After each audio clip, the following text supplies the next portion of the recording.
Welcome back to Road Reg, and you join me here today in the RAV4. There's a few things with this car that are problematic. Yeah, you're right, buddy. Sorry, the window doesn't go down. Oh, hang on a minute. Hello, everybody. Welcome back to Road Reg. In today's video, we're in the RAV. We're back in the Toyota RAV4 that I featured on this channel a few years ago, and we did a bit of a review on it. Since then, a few issues have occurred. In fact, in general, this car has had issues. And we're going to talk about them in today's video, and we're going to talk about the reliability of this RAV4. Is it reliable? Being a Toyota, which I bang on all about their reliability all the time. And let me tell you, it's been a bit of a roller coaster. So, without further ado, let's get straight into it. When we got this car, it had about 80,000 miles on the clock, and the gearbox was making some really not very nice noises. And eventually, the gearbox blew up, essentially. It just went bang.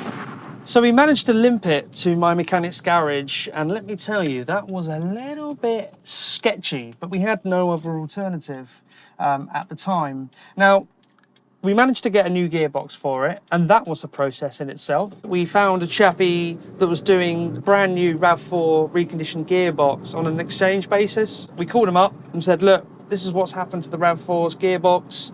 We're going to send it to you, and then if you could send us the new one, he would then do a discount for having us send in the gearbox from this car.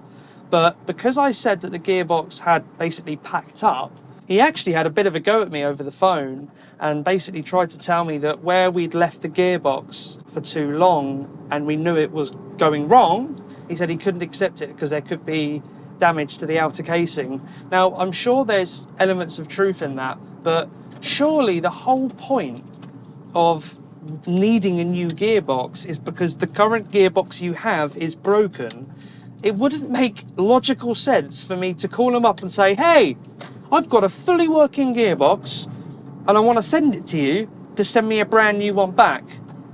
It just wouldn't make sense. You know, you don't know something's wrong until it's too late with cars. Now, yes, when it started to make the noises, yeah, fair enough, we could have done it then, but look, that's what happened essentially, and we sent the gearbox back to him and it actually got lost in the post.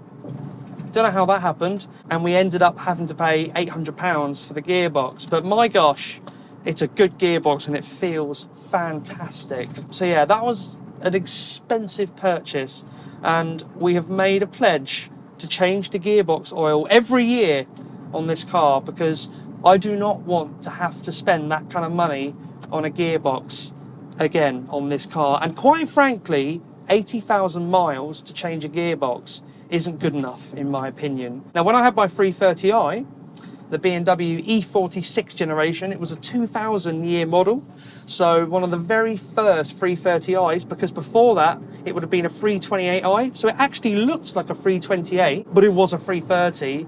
I absolutely abused that car. I mean, it had a lot of oil changes and it had a few gearbox oil changes as well, but I got rid of that at 225,000 miles and had done countless track days, and it had been driven very, very hard.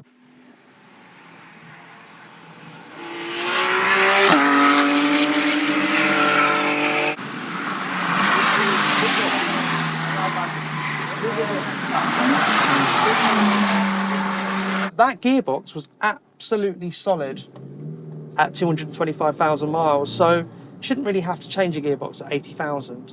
So that was the most significant mechanical replacement that we had to do on this car. But there's more work to be done. We've got a bit of knocking underneath. I think the CV joint is on the way out. Something ain't right with this car, and it needs another trip to the garage. Also, today is about 24, 25 degrees, and I've got the windows up, and we've got no AC. This car actually does have, well, allegedly it has AC. It says it right here, so it must have it, but it doesn't work, and it never has worked. And the window doesn't go down. Basically, this window here, I'm not even going to touch it, has come out of the regulator. So whatever's holding it in it's come out of. And we put a new, well, I say new, I bought a second-hand regulator off eBay and got my friend to help me fix it. He's a great guy, and he took the whole thing apart and he had to glue it back together, but I think the glue's just failed. Luckily, the near side window still opens, so we can get a bit of fresh air.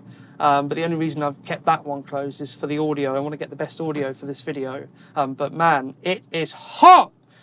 Woo! So yeah, we had the gearbox issue. We've got this window that's broken. The radio doesn't work. The AC doesn't work. And there's issues underneath the car that need addressing.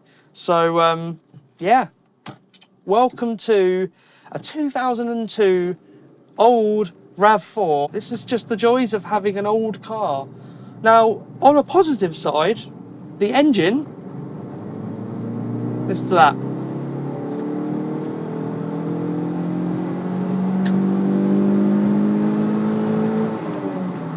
Pulls really lovely, actually. And when we got this car, I did a full service on it and I changed the spark plugs as well.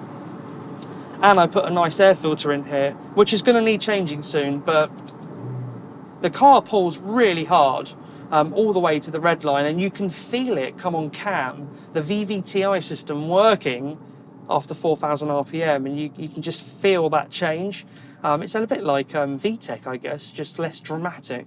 This car has done 112,000 miles. Now, that might sound like a lot, but for a Toyota built in this generation, and when I say in this generation, I mean early noughties, you know, they were built good back then. You know, these days, it's up for debate, that's all I'll say, but really 112,000 miles shouldn't be a lot for a Toyota, but this car does feel like it's done those miles, other than the engine and the gearbox. And rest assured, I will be giving this car some tender loving care soon, because it deserves it. The engine's strong, the gearbox feels really tight, and it's really fun to drive. I like driving this car. I like the seating position, the steering feels good.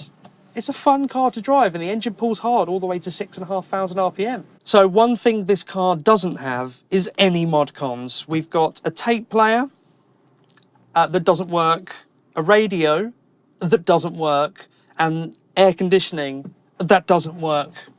So basically, in this car, you get nothing. I kind of like it. It's pure, you know? You can focus on the drive-in. You don't need music. You could listen to that lovely 1.8 VVTi engine screaming its little head up to 6,500 RPM, the clicking of the gears, the clunking of whatever needs to be done underneath. It's all about the experience, isn't it? Right, I know I shouldn't do this, but for the purpose of the video, I'm going to show you what's going on with this window. Watch this. Listen. Yeah. You're right, buddy. Sorry, the window doesn't go down. Can I just get the total wax, please, if that's okay? Now, this is another thing. That actually got a bit wet then. We're gonna take it through the car wash, and we're gonna just sort of test the seals on this car and see, you know, if it's still a sealed unit, should we say. We're going in! Oh, hang on a minute.